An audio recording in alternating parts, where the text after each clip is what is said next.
ค่อยคือสไปเดอร์แมนเด็กกระเด้า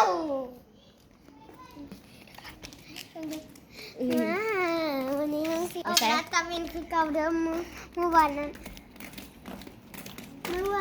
เอาเด็ก จากโมงแล้วมันนี่ ค่อยคิดว่าค่อยบ่อยู่ บ้าสบายดีจอเสยสบายดีจอเสยเลย สวัสดีจ้ะ 11 โมงเช้าค่ะ11 โมงครึ่งเรา อันนี้บ้านเป็นตัวสบายดี สบายดี เมื่อทำไมมันทำไม่น่าไป เอาไปต่อเด้อ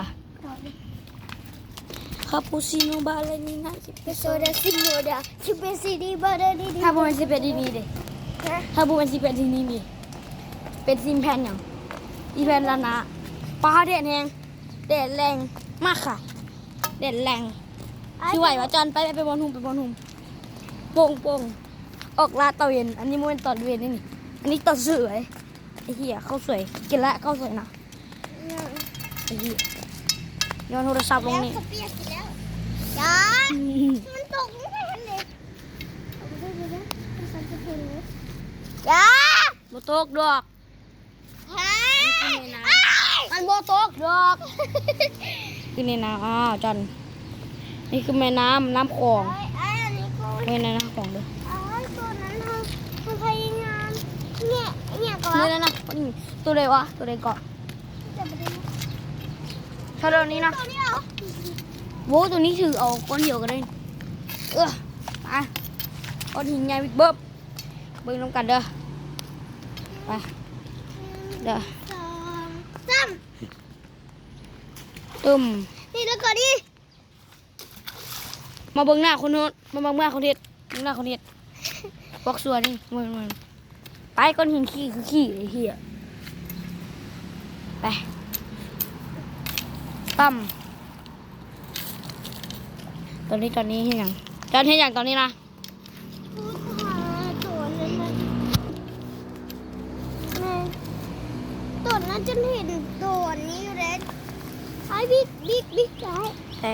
นั่นเอาไปเลยใจพี่เลย วิทุกคนเขาเห็นบิ๊กเฮ้ยนี่ทุกคนให้เห็นบิ๊กตอนนี้กำลังชิลงไปเอา จับไป ตอนนี้กำลังลงไปเอาลงมานี้เอาขึ้นมาโอเค แล้วนี่บิ๊ก ใช่บางวิกโชว์บิ๊กนะ ของลับ เจอได้ซินหนึ่งละเอาโยนเฮียเจอได้ซินหนึ่งแล้วนะลงไปเอาไหม พ่อแม่เด้ออันนี้คือบิ๊กของคนหนึ่งของเกียวนี่วันนี้อยากอันนี้ตรงนี้เอ้ย อุ้ยจันจับกล้อง เอาก็ ระวังตกน้ำ โดยเนี่ย เฮ็ดทางน้อย ทางหนึ่ง นี่ขอไปเด้อเขา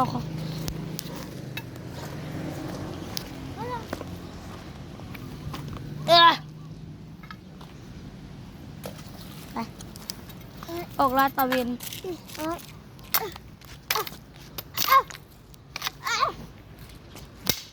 อ้ย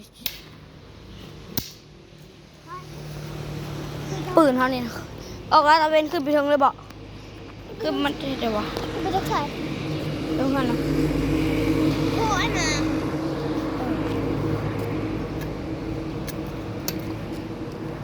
ไอ้เนี่ยมันต้องไง เรือเขาเห็นงานทำไปเด็กพอซื้อนี่ครับอย่างว่าหนึ่งเลยปึ้มเอาไปเฮียนกบทำไมมันโคตรเด็ดเลยสักระเบิดปุ่มระเบิดแตกไข่แลนบอมีโบได้เหี่ยว โบได้ยังเสร็จแรกเดี๋ยวเอามืองานให้ไปแกะอันนี้กัน นี่ เฮ้ยจะต่ำซับสต๊อกขนาดถ้าเขายีขโมยขโมย ขโมยหัวเข็นไอ้คอมเมนต์เพื่อคุย นี่มันล้าวนี่ล้า เราไปที่ร้านของเราเองบาย บายหายไปเขาจะมาแกะอันนี้กันใช่ป่ะ โอเค จำไปนะไป เขียนเล่น มันตุ้มเหียนเล็ดตุ้มเหียน ต้นถือ เอากูขึ้นไม่ให้นางแกะใส่ดิ นี่คือในเหียนไอ้เนี่ย ว่าดูไกลมันหันเราข้างหลังเรา อายมัน มันเป็นกฎจะตีแบบนี้ อ่ะโอเคทำงานอะไรกันได้ไปว้าว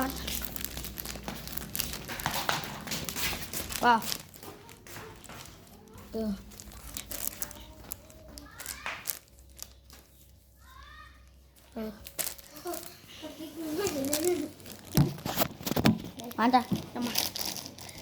เดี๋ยวจะมีซุกงอนอยู่นี่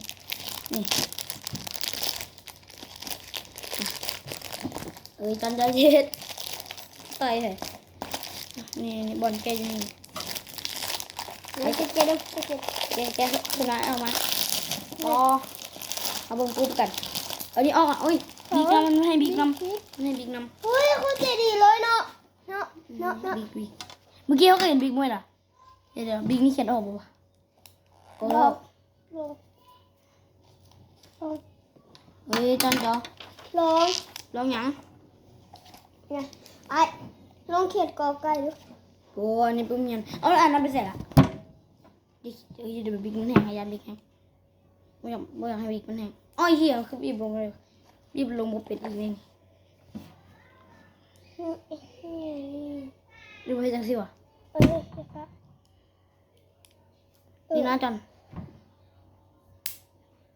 เดี๋ยวง่ายแล้วเมื่อกี้ไอ้บอกว่ามันยากเลยเดี๋ยวนี้บอกว่ามันง่ายข้างในมันเป็นสีข้างในเป็นสีมีกี่ลงดูดีมีบอลเดียวอัดนำมีบอลเดียวอัดขอบุเขียนจำบุเขียนลงจนได้บิ๊กม่วงบิ๊กหนูม่วงบ๊ายบาย